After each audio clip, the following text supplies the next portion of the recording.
Սիրելի հայրենակիցներ, այսօր մայիսի 28-ն է, մայիսյան հերոսամարտերում մեր հաղթանակի օրը, այն օրը,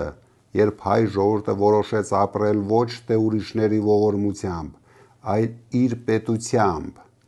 1918 թվականին Հայաստանը չուներ բանակ, չուներ ռեսուրս, չուներ տնտեսություն,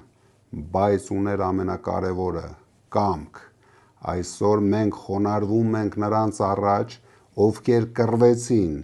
որպեսզի Հայաստանը գոյություն ունենա քարտեզի վրա, բայց մայիսի 28-ը միայն անցյալի մասին չէ, այն մեր այսօրվա քննությունն է։ Այսօր կրկին մեր առջև նույն հարցն է՝ կլինենք ուժեղ պետություն,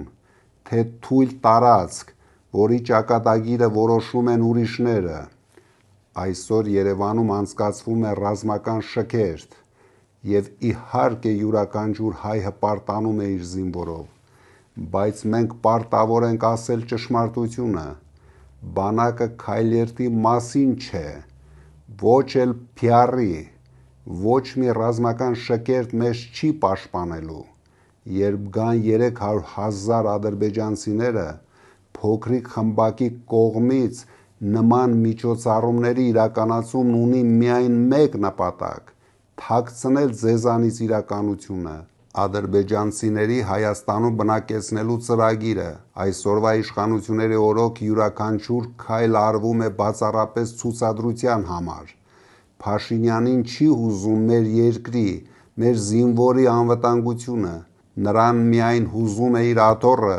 որը նա պատրաստ է պահել ամեն գնով։ Ուժեղ բանակ չի լինում թույլ իշխանությամբ, ուժեղ բանակ չի լինում, երբ պետությունը կորցնում է արժանապատվությունը, երբ հերոսների անունները մոռացվում են,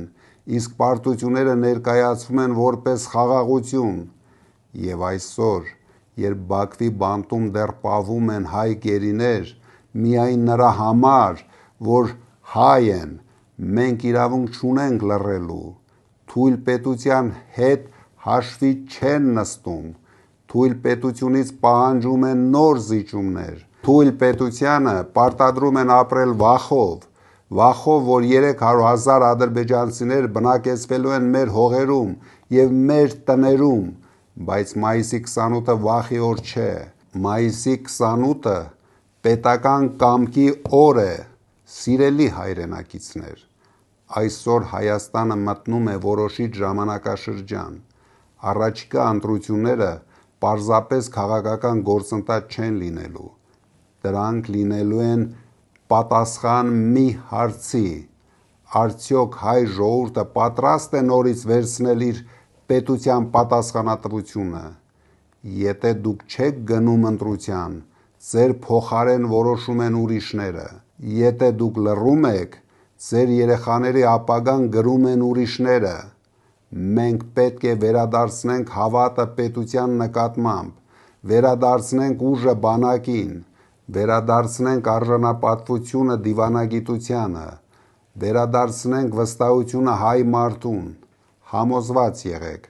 որ միայն ժամանակակից տեխնոլոգիաներով, խելացի սահմաններով, պաշտպանված օդով, տեղական ռազմական արդյունաբերությամբ, արժանապատիվ զինծառայությամբ մենք կկարողանանք կառուցել ուժեղ բանակ և մնայուն խաղաղություն։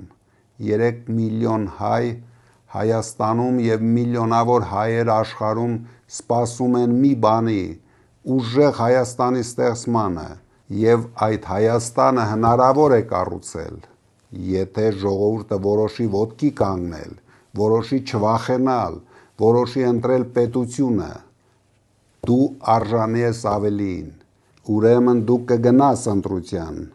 և ադրբեջանցիները չեն գա։